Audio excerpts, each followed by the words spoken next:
Bah écoute, je crois que tout est bon, hein. On va pouvoir commencer. Salut à tous et bienvenue dans le débrief hebdo. Nous sommes dimanche 10h pour celles et ceux qui sont en direct en première de la diffusion de cette vidéo et tu remarqueras qu'il n'y a absolument aucun effet spécial, que la vignette est particulièrement bien travaillée par moi-même et qu'il n'y aura absolument pas de coupure ni de montage. Alors j'avais deux options, soit ne rien faire, soit vous proposer quelque chose un petit peu exclusif et avec les moyens du bord. Donc je vais vous demander un petit peu d'indulgence.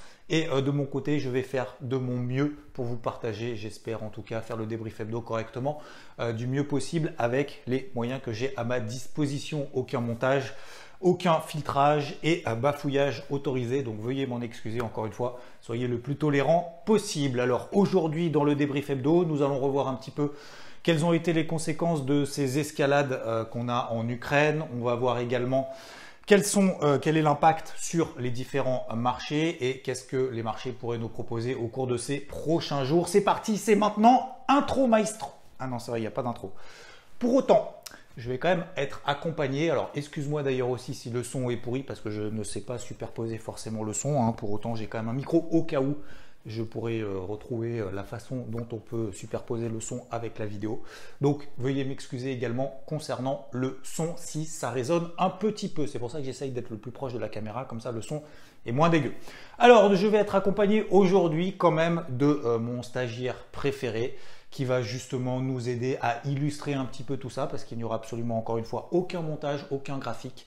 Et donc, vas-y, allez viens, c'est le moment. Ah merde, c'est vrai qu'il ne bouge pas. Hop, voilà. Voilà mon stagiaire préféré qui va faire office de diffusion des différents graphiques et éléments que je vais vous proposer. Là encore une fois, soyez tolérants concernant mon niveau de dessinage, de dessin, parce que mon niveau est à peu près en dessous du niveau de CP. Mais par contre, tous les graphiques sont là, donc je vais faire au mieux de vous illustrer un petit peu tout ça et tous les éléments que nous avons, notamment d'un point de vue technique. Alors cette semaine, d'un point de vue macro, bien évidemment, étant donné le contexte quand même particulièrement tendu, toujours en Ukraine, malheureusement, j'espère en tout cas au moment peut-être que tu visionnes la vidéo, que ce sera mieux en termes de... tout simplement, voilà, au niveau de ce conflit, je n'ai pas de mots. C'est vrai que c'est très anxiogène. Vendredi, j'ai regardé notamment Google News, un petit peu comme tout le monde et peut-être comme toi. Et c'est vrai qu'il n'y a toujours que des news négatifs. Donc, c'est clairement terrible ce qui se passe. Pour autant, on essaye d'avoir encore une fois une petite parenthèse dans ce moment-là. Le but, c'est pas non plus de rigoler de ça, loin de là, mais c'est d'essayer de faire de la manière la plus... de vous transmettre le plus possible avec, peut-être pas bonne humeur, mais au moins un petit peu avec le sourire. Et encore une fois, c'est normal que je bafouille. Alors j'ai quand même mes petites notes au cas où, si j'oublie pas des choses, pour éviter d'en oublier le plus possible. Donc, nous avons eu donc cette semaine, notamment d'un point de vue macroéconomique, des news. Encore une fois, c'est secondaire. Le marché s'attendait au NFP, l'emploi aux États-Unis, hors secteur agricole. On a eu la première mise en bouche le mercredi, vendredi 14h30, le NFP qui était ressorti largement meilleur que prévu. On attendait à peu près 400 000 créations de postes. Il en est ressorti 678 000, si je ne me trompe pas, je regarde un petit peu mes notes. Oui, tout à fait, 678 000 créations de postes. Donc, c'est largement meilleur que prévu. Comment est-ce que le marché l'a interprété? Alors, plutôt d'une bonne nouvelle, en tout cas, en provenance des États-Unis. On va le voir juste après qu'en Europe, c'est un petit peu plus compliqué, notamment parce que l'Europe est un peu plus impliquée dans ce conflit, en tout cas en faveur de l'Ukraine, contrairement aux États-Unis qui restent un petit peu éloignés. Encore une fois, loin de moi l'idée de vouloir commenter ou donner un avis là-dessus, mais c'est en fait la réalité de la situation, notamment sur les marchés. C'est comme ça que le marché l'interprète. Il y a beaucoup plus d'impact sur les entreprises en Europe, que ce soit d'ailleurs en Allemagne, en France, qu'aux États-Unis. Et je vais vous le montrer d'ailleurs juste après. Donc, nous avons eu cette semaine ces différentes publications d'entreprises. On va tout de suite passer à la suite. Mais la semaine prochaine, il faudra quand même surveiller l'inflation aux États-Unis et également le discours de Christine Lagarde, présidente de la Banque Centrale Européenne. Pourquoi est-ce que ce sera important? Tout simplement parce qu'elle va probablement peut-être parler de ce conflit, qu'elle pourrait avoir l'impact sur la zone euro et également parce que l'euro est en train de s'effondrer contre le dollar, on verra juste après, et également aussi un message concernant les cryptos. J'y reviendrai, on en a déjà parlé la semaine dernière puisque on a des flux entrants qui sont arrivés notamment en roubles, beaucoup plus que que précédemment. Tout simplement, c'est des niveaux les plus hauts depuis 8-9 mois. Et du coup, ça pose la question justement de légiférer, de poser un petit peu des barrières pour éviter justement que les sanctions envers la Russie soient détournées au travers des cryptos. Et c'est la raison pour laquelle le discours de Christine Lagarde sera très probablement aussi à ce sujet. Bref, la semaine prochaine, un agenda relativement chargé, en espérant encore une fois que ça se passe beaucoup mieux en Ukraine et qu'il y a à un moment donné au moins une désescalade. Ce serait plutôt une bonne nouvelle. Donc, première chose concernant l'impact du conflit. Voilà. Malheureusement, on parle que de ça et c'est un peu normal. Et l'impact de ce conflit commence à avoir des répercussions sur les marchés. Ce n'était pas forcément le cas au début de la semaine précédente, puisque au début de la semaine précédente, on avait plutôt des marchés qui étaient en train de tenir. On a notamment les marchés américains qui tiennent beaucoup mieux qu'aux États-Unis. Ça, c'est la première chose, c'est qu'on est en train de voir justement une surperformance ou alors une sous-performance, mais une surperformance des indices américains par rapport aux indices européens. Les indices européens, cette semaine sur le CAC, il a perdu grosso modo 10% sur la semaine, c'est à peu près la même chose sur le DAX, alors que l'indice Dow Jones a perdu seulement 1,38% sur la semaine, si je ne me trompe pas, à peu près 1% sur la semaine. Donc ce qui est important aussi de voir, c'est que, et c'est là que je vais sortir mon artillerie, où est-ce que j'ai les dessins, tac, tac, tac, bim, je vais pas mentir, il n'y a pas de coupure, il n'y a rien du tout. Et le son, normalement, s'il est un peu loin, il est un peu dégueu. Donc, sur les indices américains, en fait, tout simplement, par exemple, on va prendre l'indice Dow Jones, on arrive d'en bas, et là, en fait, depuis maintenant quelques temps, on est en train de travailler notamment les plus bas du mois de mai. Voilà, donc sur le mois de mai, pour le moment, si on prend l'indice Dow Jones, on est toujours à peu près autour des 33 000 points. Sur l'indice Dow Jones, hop, et là on peut déterminer, parce qu'attention, effet spécial, j'ai aussi les couleurs, une grosse zone support daily, weekly, qui pour le moment ne cède pas. Alors on est passé légèrement en dessous, parce qu'on a toujours bien évidemment l'épaisseur du trait, dans la mesure où les carnets sont un peu plus vides, il y a beaucoup plus peut-être de transactions aussi à ce moment-là, mais les carnets sont un petit peu plus vides, donc ça bave, donc c'est-à-dire qu'on a des excès, et ce qu'on note aussi, c'est qu'on a ce qu'on appelle des mèches. Voilà. Donc, on a des nettoyages en haut, en bas, plus communément appelés lessiveuses. Donc, pour le moment, que ce soit l'indice Dow Jones sur les 33 000, ça tient. 4 280 sur le SP500 et on a également les 13 006, à peu près 13 006, 13 008 sur l'indice Nasdaq. Voilà. Si je ne me trompe pas, on est à peu près sur ces mêmes niveaux. Et si vous, en fait, vous prenez tout simplement vos graphiques, on est toujours sur ces zones daily là, la tendance précédente est toujours haussière et on est toujours en train de les travailler. Donc l'objectif, j'en parlerai après mon avis, c'est de continuer du coup à travailler à l'achat pour le moment les indices les plus forts tant qu'on n'a pas de désescalade. Malheureusement, pour le moment, les indices américains tiennent beaucoup mieux que les indices européens. Le CAC a tout lâché, le DAX également. On est effectivement sur des grosses zones mensuelles, que ce soit sur le CAC ou sur le DAX, mais pour le moment, c'est la purge complète. Ça, c'est la première chose. Deuxième chose, on a vu effectivement que les indices américains tiennent mieux que les indices européens. On a également du coup un repli du taux à 10 ans aux États-Unis. Alors, c'est là que j'efface. Hop, si j'y arrive, on remettra. On remarquera également la qualité de nettoyage de ce tableau blanc, on fait avec les moyens du bord. Le taux à 10 ans donc aux États-Unis qui est à peu près arrivé autour des 2%, il s'est un peu envolé ces derniers temps et puis là on a des espèces en fait d'oscillation entre 1,82% et en fin de semaine on a mis une petite rouge, il a fait plus 7% le jeudi, le vendredi finalement il s'est replié et le vendredi en fait on a vu que les indices européens n'arrivaient absolument pas à monter. Au contraire, on était à peu près autour de moins 3, moins 4%, alors qu'aux États-Unis, finalement, on était en léger rouge.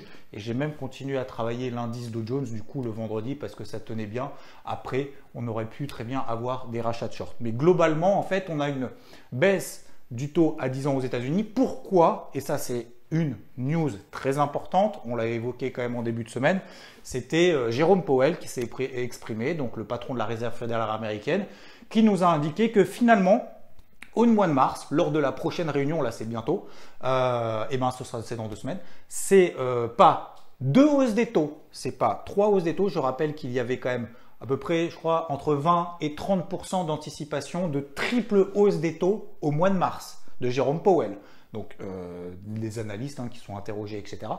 Il y avait à peu près donc 60-70%, double hausse des taux. Il n'y avait quasiment aucun pourcentage sur une seule hausse des taux. Et Jérôme Powell a pas bluffé, mais en même temps, c'est un peu normal aussi vu le contexte. On ne sait pas quelle va être déjà l'issue, comment est-ce que ça va se terminer, en espérant que ça se termine encore une fois le plus rapidement possible et du mieux possible. Pour autant, on ne connaît pas encore l'impact réel, même si on commence à voir un peu les contours, et ça vous en entendez parler tous les jours dans toutes les news, les médias, que ça soit télévisé ou alors écrit, tout simplement. L'impact bien évidemment sur l'inflation, sur les matières premières, que ce soit le pétrole, le gaz, les céréales, etc. etc. Donc il va y avoir beaucoup d'impact à ce niveau-là. Mais du coup, on ne connaît pas après, au-delà de ça, vraiment l'impact, comment est-ce qu'on va réussir à s'en sortir, pas s'en sortir avec, sans les sanctions, parce que les sanctions, elles peuvent continuer, etc. etc. Bon bref, on vit un peu au jour le jour aujourd'hui. Et du coup, qu'est-ce que je voulais dire? Oui, du coup, Jérôme Powell a annoncé en fait au mois de mars qu'il était plutôt favorable à une seule hausse des taux, le temps de voir venir, etc. Et puis, il estime, encore une fois, il joue la carte de l'inflation, on verra bien en fonction des semaines, en fonction des mois qui passent, s'il y a besoin d'accélérer ou pas le rythme de hausse des taux. Donc forcément, une seule hausse de taux, ça le marché s'y attendait pas du tout. On aurait préféré bien évidemment qu'il y ait 2 ou 3 hausses des taux, puisque ça voudrait dire aussi qu'il n'y avait pas ce type de conflit et cette guerre en Ukraine, mais c'est pas le cas. Donc du coup, forcément, les opérateurs sont peut-être aussi un petit peu plus favorable à payer des actions américaines plutôt que des actions européennes. Donc repli du taux à 10 ans, c'est également, alors repli léger, il n'y a pas eu non plus de grosses chutes, mais voilà, c'était la deuxième chose, c'était concernant le taux à 10 ans et cette annonce de Jérôme Powell d'une seule hausse des taux pour le mois de mars. Et nous avons du coup a fortiori troisième chose, alors on n'en parle pas trop parce que c'est la tendance depuis 9 mois et ça, je mets un point d'honneur, ça ne sert à rien que j'efface en fait, puisque même si j'efface en fait, ça efface pas, c'est l'euro-dollar. Alors je vous en parle depuis un moment, l'euro contre le dollar, ça fait 9 mois qu'il ne fait que baisser. C'est-à-dire qu'en fait, sur l'euro-dollar, c'est assez simple, vous prenez votre graphique daily, on a des phases de baisse, phase de range, on en sort par le haut, phase de range, on en sort par le bas, phase de range, on en sort par le bas. Et qu'est-ce qu'on a fait dernièrement? Eh bien, on était à nouveau dans une phase de range. On a un peu bavé au-dessus 2 fois, en dessous une fois. Et puis derrière, finalement, on en est sorti par le bas. Et à chaque fois, systématiquement, on a cette tendance baissière. Tiens, je vais utiliser du rouge, comme ça, ce sera plus simple. Cette tendance baissière se poursuit. Et systématiquement, les zones de résistance sont vendues, même si encore une fois, dernièrement, on l'a bavé. Et on en sort à nouveau par le bas. Donc là, l'eurodoll, j'avais commencé d'ailleurs à le vendre très tardivement aussi pour montrer et pour à la communauté IVT et pour montrer qu'il faut continuer justement à travailler ce type de tendance car elle se prolonge X fois, elle ne se retourne qu'une seule fois. Et j'avais shorté sur les 1,1095, ça n'avait pas donné grand chose, je n'avais pas forcément insisté parce que je n'avais pas forcément de conviction et surtout je travaillais d'autres choses. Mais c'était surtout pour montrer qu'une tendance, ça se prolonge même si on rentre tardivement. Ça peut être intéressant de rentrer justement sur ces niveaux-là. Et d'ailleurs, sur les 1,1095, derrière, on a fait 1,0895, on a perdu 200 pips.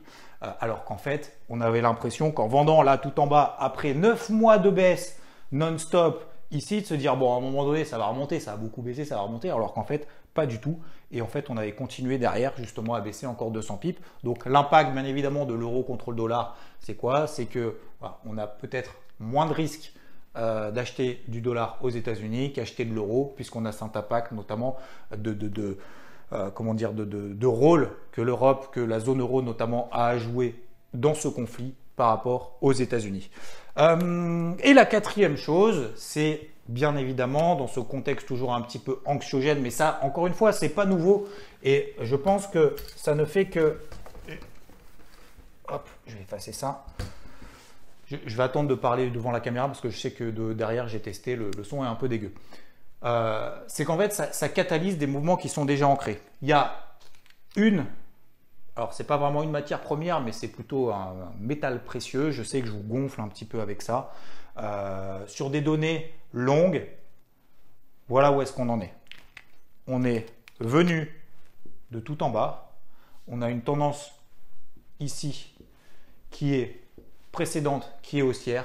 Et depuis maintenant quelques mois, qu'est-ce qu'on fait? C'est à chaque fois que les cours reviennent ici, c'est en train de réagir. C'est le silver, bien évidemment. Sur cette zone des 22,40, je vous en ai parlé pendant quand même pas mal de temps. J'ai continué à la travailler, à la renforcer, à tel point d'ailleurs que ça a saoulé même certains membres en disant « tu nous saoules avec ton truc ».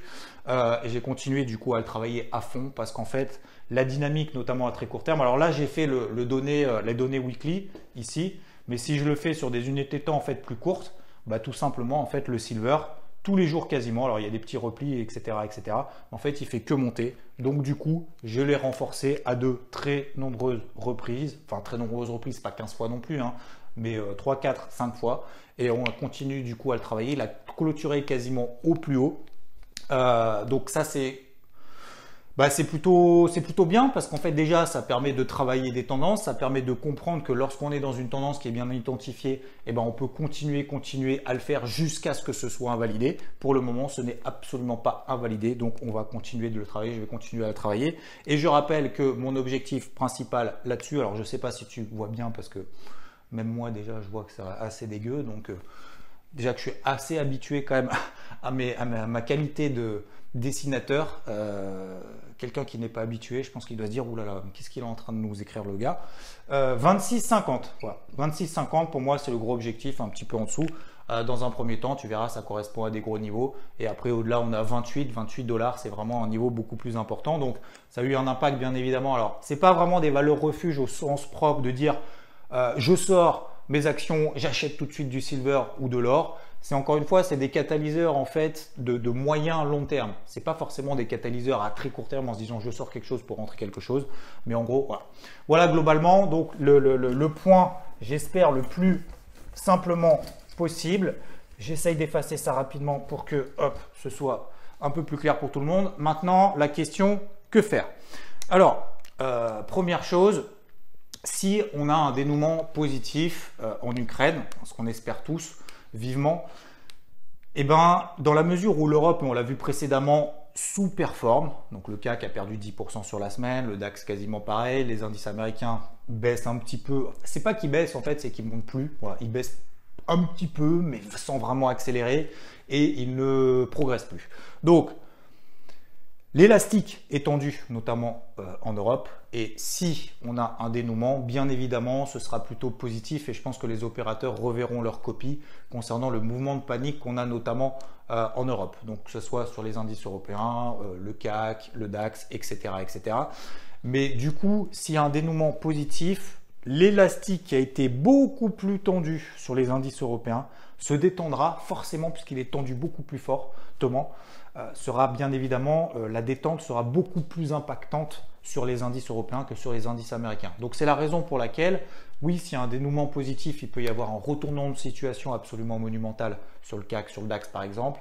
En attendant, je préfère continuer à travailler les indices américains à l'achat puisque j'ai plutôt un caractère, on va dire, optimiste malgré encore une fois le contexte, en essayant d'avoir la forme objective la plus importante possible aussi.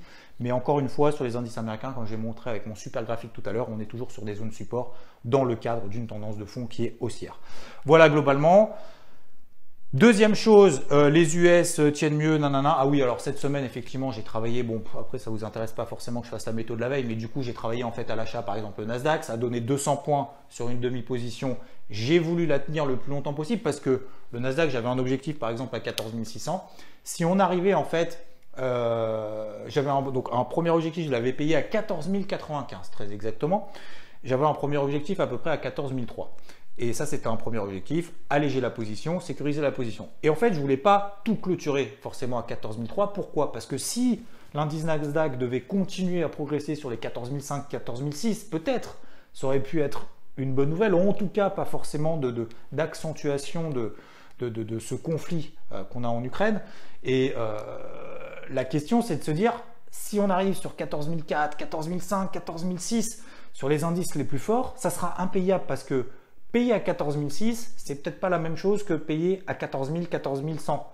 Donc, du coup, le timing d'intervention est moins intéressant et l'objectif, c'était justement de tenir une position pour éviter de passer en mode overtrading, etc. Donc, ce qui s'est passé notamment sur le Nasdaq, c'est qu'on a eu en fait une espèce de phase de range sur des unités de temps vraiment très courtes, hein. C'était sur de l'horaire, hein. On avait la tendance précédente, alors je le fais en vert, mais je ne sais pas pourquoi je change de truc. Ici c'est en vert, je vais le faire en bleu du coup, tac, voilà. Et en fait on a fait une espèce de phase de range. Donc ce que j'ai voulu faire, c'est tout simplement privilégier les achats proches de cette zone basse, bien évidemment en attendant un signal positif du marché lorsqu'on était proche de cette bonne basse. Premier objectif, cette zone de résistance, les 14 300 points, tout simplement. Et là, ce que je voulais ne pas faire, c'est de ne pas lâcher la position, parce que si on se retrouve là-haut, là-haut, là-haut, là-haut, là, je ne vais pas avoir envie de le payer, parce que là, le timing n'est pas intéressant. Donc, ce qui s'est passé, c'est qu'on a continué à monter justement. Et derrière, qu'est-ce qui s'est passé? Voilà ce qui s'est passé, c'est derrière, on a tout retracé. Donc, moi, je ne voulais pas gérer cette période-là, ni à l'achat, ni à la vente, d'ailleurs, peu importe. Donc, tout simplement, je me suis fait stopper ABE sur l'autre partie de la position et puis après, je suis passé à autre chose. Et du coup, dimanche, j'ai continué à faire la même chose, mais cette fois-ci sur l'indice Dow Jones, parce que l'indice Dow Jones, on était à peu près dans ce même type de configuration. En fait, ça tenait, et puis on était proche de la borne basse justement d'un support, hein, tout simplement, en données horaires. Et puis il a essayé de partir, et puis finalement vendredi 22h, j'ai coupé la position en léger vert, j'étais en perte de 200 points. Alors, encore une fois, dans ce type de situation, et je crois que ça m'amène au troisième point, c'est ce que j'ai noté là, c'est magnifique, quelle transition. C'est surtout en fait de diminuer la taille de ces positions. Pourquoi? Parce qu'au-delà de la volatilité, du risque qu'on peut avoir, etc., mais c'est surtout en termes de volatilité. On ne peut pas, dans le contexte actuel, avec des marchés des indices, que ce soit des indices, des actions, le forex, tout ce qu'on veut, peu importe, ou des matières premières, on ne peut pas en fait dans ce type de contexte avoir la même façon de travailler que dans un contexte normal. Donc forcément, on a, comme on l'a vu tout à l'heure avec les mèches, les grosses mèches qu'on a fait notamment sur les indices américains, hein, sur des unités de temps daily, on a fait là des grosses mèches, on est en train de tenir, etc. Si on met des stop loss trop proches, qu'est-ce qui va se passer? Avec des tailles de position normales, en fait, on va se faire stopper. Finalement, on va essayer de tenir les positions pour que ça aille le plus loin possible, bien évidemment. Sauf qu'en fait, ça part pas. Ça part pas. Donc, du coup, le mieux à faire, c'est diminuer la taille de ces positions. On est plus tranquille, on est plus safe. Je ne vais pas dire qu'on est en confiance. Je vais dire simplement, en fait, on prend moins de risques. Donc, forcément, psychologiquement, ça aide. Et ensuite, on diminue la taille de position. On peut se permettre de mettre des invalidations beaucoup plus loin. Donc, laissez respirer les marchés. S'il a envie de mêcher, il mèche. C'est pas grave, j'ai diminué la taille de mes positions. J'ai éloigné mon invalidation. Et du coup, ça nous permet de travailler, pas plus sereinement, mais de travailler, tout simplement. Alors que si on met des niveaux d'invalidation trop courts avec des tailles de position normales, en fait, on va se faire rincer en haut, en bas, parce qu'on est toujours dans une phase de lessiveuse. Donc, volatile, stop loss plus loin, nanana, et lessiveuse, c'est tout ce que je voulais vous dire là-dessus. Donc, voilà la façon que je vais continuer à travailler tout simplement. Essayer de travailler en fait les indices les plus forts. Si on a une désescalade, ça sera les indices européens qui vont en profiter. Donc, on va pouvoir détendre l'élastique et retravailler ça à l'achat notamment. Et continuer à travailler les tendances, hein, l'eurodoll, j'en ai partagé quelques-unes, les métaux précieux, notamment l'or, l'argent, tant que ça tient, tant qu'il n'y a pas de signal de retournement, je ne vois pas d'intérêt en fait de tout sortir. J'ai quand même considérablement allégé ma position parce que je commençais à être un petit peu chargé. Et encore une fois, vu que je suis dans le caractère optimiste, je me dis, si le week-end il y a une bonne nouvelle, et je le souhaite encore une fois que dans le week-end il y a une bonne nouvelle, on risque du coup d'avoir quand même un retournement assez violent de toutes ces tendances-là. Donc je ne veux pas non plus être exposé partout, n'importe comment, etc. Donc le vendredi, généralement, c'est plus que de prendre de nouvelles positions, c'est plus au contraire essayer d'ajuster en fait son portefeuille en fonction de tout ce qu'on a. Et donc les indices américains qui tiennent mieux, en tout cas pour le moment, donc je vais continuer à travailler ça et surtout donc diminuer la taille de ces positions, ça c'est vraiment très important, éloigner ces invalidations, en tout cas le temps que ça se calme, on espère encore une fois le plus rapidement possible. Je sais que je l'ai dit au moins 15 fois, mais enfin je veux dire c'est ce que je pense sincèrement et j'arrive pas en fait à m'imaginer, même si encore je suis pas là pour m'en donner mon avis, mais c'est du live, hein, c'est du semi-live. Mais j'arrive pas à m'imaginer que ça se termine pas bien en fait. C'est comme ça. Donc bon, on va continuer du coup à être optimiste, en tout cas me concernant. Après bien évidemment, ça ne veut pas dire qu'il faut faire n'importe quoi, qu'il faut faire all-in, etc., etc. Il faut continuer à être le plus objectif possible. Concernant les cryptos. Alors les cryptos, on a eu un mouvement quand même très intéressant cette semaine. Première chose, en fait, vous connaissez un peu la configuration du Bitcoin depuis le mois de novembre. C'est très simple, je vais pouvoir le dessiner correctement, je l'espère. c'est on a, tac, un gros canal descendant. Voilà. Les cours évoluent depuis le mois de novembre. Là, on était sur des ATH. Hein. Là, on était sur ATH. Donc, on ne me dise pas, ah ouais, mais c'est baissier depuis le mois de novembre. Non, ce n'est pas baissier depuis le mois de novembre. C'est baissier peut-être depuis le mois de décembre. On a fait des paliers ici. On a fait un autre palier. On est repassé ici. Là, maintenant, on est en bas. On a ici, hop, et je vais essayer de le tracer le plus correctement possible. J'ai perdu le silo rouge, donc ça veut dire qu'on n'a plus de résistance. Mais si on a quand même une résistance, donc je vais le prendre. On a cette grosse zone support qu'on a ici des 30 000. Finalement, depuis 1 an et demi, quasiment 2 ans, on est toujours entre 60 et 30 000 $ sur Bitcoin.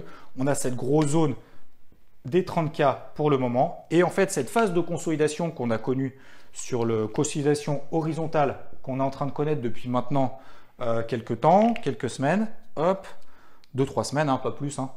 Et ben on est en train finalement de former à nouveau une phase de range. En bas, c'est 35 000 ici, et en haut, c'est... Oh, quel talent. Et en haut, c'est 45 000, 44, 45 000. Et en fait, cette semaine, on a eu notamment une zone intermédiaire ici, tac, tac, tac, tac, tac, tac, tac, tac, tac, hop, sur les 40 000. Les fameux 40 000, c'est plus un niveau psychologique qu'un vrai niveau en fait.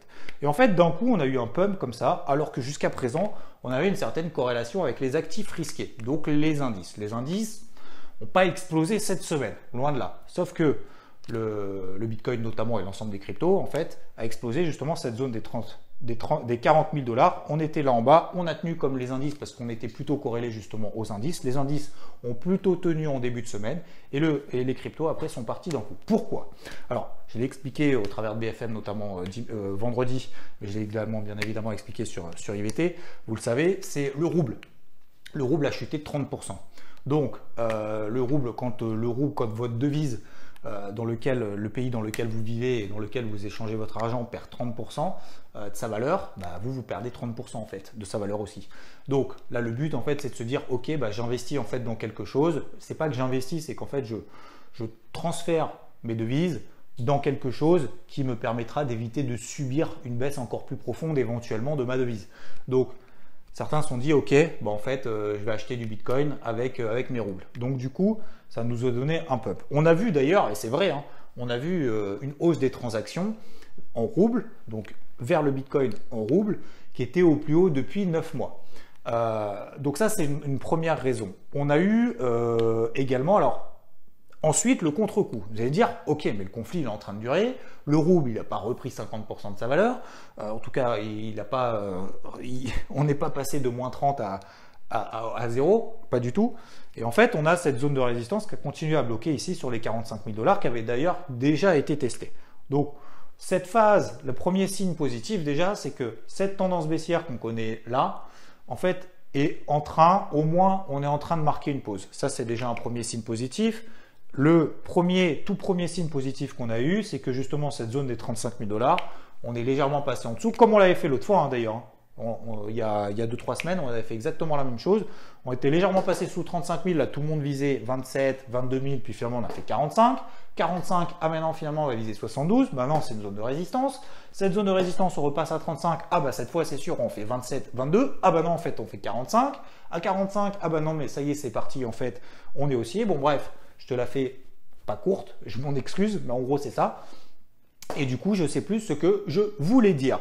Et là-haut, en fait, dans la mesure où ça a commencé à pumper grâce ou à cause, peu importe, en tout cas du rouble qui s'est effondré, et ben derrière, on a eu notamment les banquiers centraux. Donc, on a la secrétaire au Trésor aux États-Unis qui est Janet Yellen. On a également Christine Lagarde, et c'est pour ça que je disais en préambule que ça va être très important de voir quel sera le discours de cette semaine de Christine Lagarde, puisqu'il va y avoir toutes ces sanctions qui sont mises en place vers la Russie.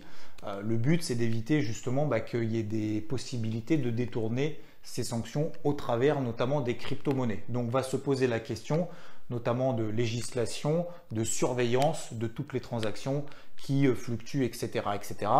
Donc, on verra ça au cours de... Alors, ça ne se fera pas en 2 jours, hein, ça va se faire en quelques semaines, quelques mois.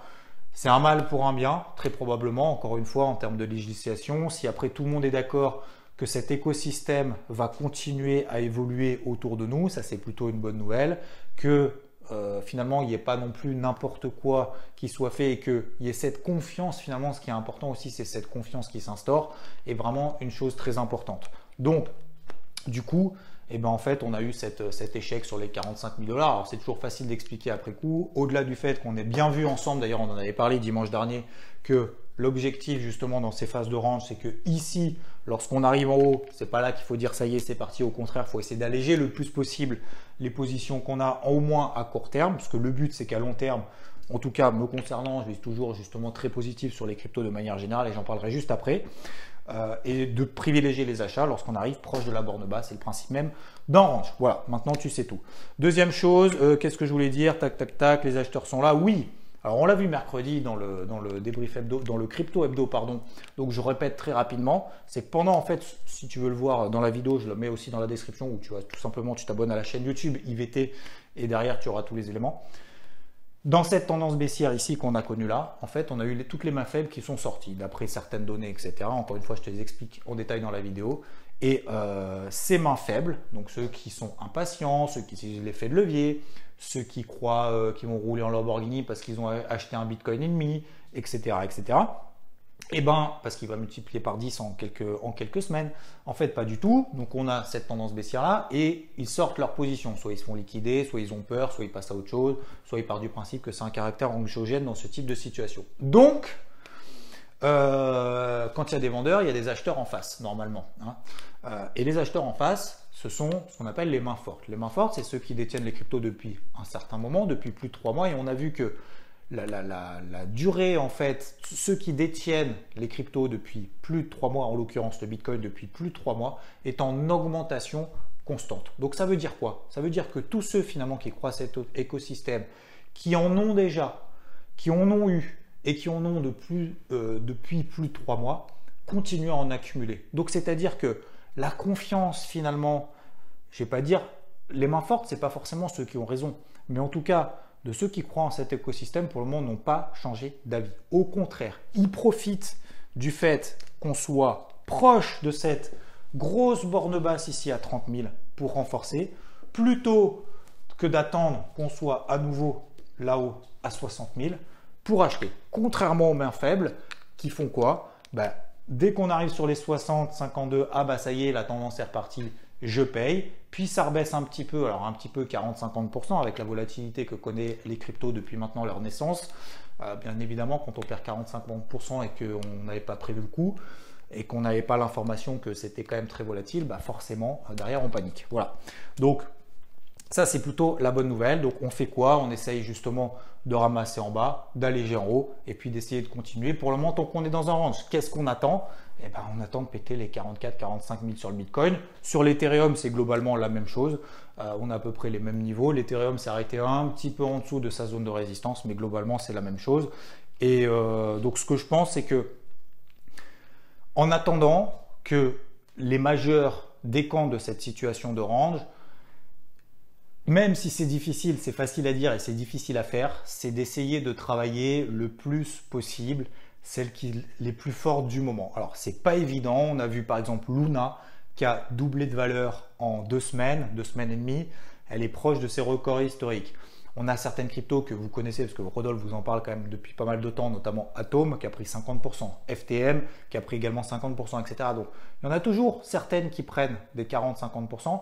Moi, la seule chose que je pourrais pas vous conseiller, encore une fois, je suis pas là pour donner des leçons ou quoi que ce soit, mais simplement essayer de vous donner peut-être une vision un petit peu différente ou appuyer sur quelque chose ou vous donner une idée, c'est d'essayer en fait plutôt de travailler celles qui sont dans des tendances, peut-être pas haussières parce qu'il n'y en a pas des masses, mais au moins neutres, en daily, c'est-à-dire au-dessus des moyennes mobiles ou en tout cas autour des moyennes mobiles journalières, parce que ce sont celles qui pour le moment tiennent le mieux par rapport aux autres. C'est les stars d'hier qui peut-être seront les stars de demain, plutôt que d'essayer d'anticiper que celles qui sont au trou, celles qui sont dans des tendances baissières fortes depuis des semaines, voire depuis des mois, qui ne montent plus, et au contraire, et qui ne font que baisser, essayer d'attraper le point bas sur ces trucs-là, c'est très très compliqué. Donc, hop, pour résumer, de manière très simple, il y a deux types de configurations, excusez-moi, et après j'arrête avec mes dessins. Il y a deux types de configurations. Il y a celles qui viennent d'en bas et qui sont comme ça, plus ou moins en train de se stabiliser. Donc le but, c'est d'essayer de travailler le plus possible celles qui tiennent le mieux en bas. Voilà. Alors en haut, on n'y est pas encore, mais d'essayer après d'alléger dès qu'il y a des petits rebonds, etc. Plutôt que d'essayer de choper le point bas, de trucs qui font comme ça. Ça, c'est, je ne vais pas dire que c'est impossible, c'est toujours possible, hein, bien évidemment, puisqu'à un moment donné, il y aura peut-être un point bas, mais ces tendances baissières-là, pour essayer d'attraper le point bas, c'est comme le rodol que je vous ai montré tout à l'heure. Le rodol, pour essayer de choper le point bas, ça va être très très compliqué. Donc, autant essayer de travailler ces trucs-là qui tiennent à peu près. Au moins, il y a des points de repère, plutôt que d'essayer d'attraper le point bas sur les trucs dont on n'a pas de point de repère. Au moins, à la limite, au moins, on a un niveau d'invalidation là-dessus. Alors que là, pour avoir un niveau d'invalidation, c'est de l'arbitraire en fait, tout simplement. Voilà, messieurs, dames, et je crois qu'on a fait le tour. On a fait 35 minutes de vidéo, dis donc, c'est plus long. Je vérifie que j'ai rien oublié. Like, tu peux liker, t'abonner. Merci encore une fois de votre indulgence. J'espère que le son n'est pas trop pourri. J'espère que l'image non plus et que mes graphiques étaient de qualité. En tout cas, hein, c'est un travail de professionnel. Merci, cher stagiaire, de m'avoir aidé dans cette épreuve. N'oublie pas donc de liker, de t'abonner. Je revérifie si je n'ai rien oublié. Non, écoute, en tout cas, pourquoi j'ai marqué vérifie, rien oublié, like, abonne-toi, peut-être ça le sera d'ailleurs si ça permet de passer moins de temps. Qu'est-ce que j'ai écrit? Bon, il y a des trucs que j'ai écrits, je ne sais pas ce que c'est. Voilà, un grand merci et puis je vous dis à la prochaine. Ciao. Voilà. Bon, j'espère que ça allait quand même. Voilà. J'espère que ça allait. Hein, on fait avec ce qu'on peut. Allez, ciao!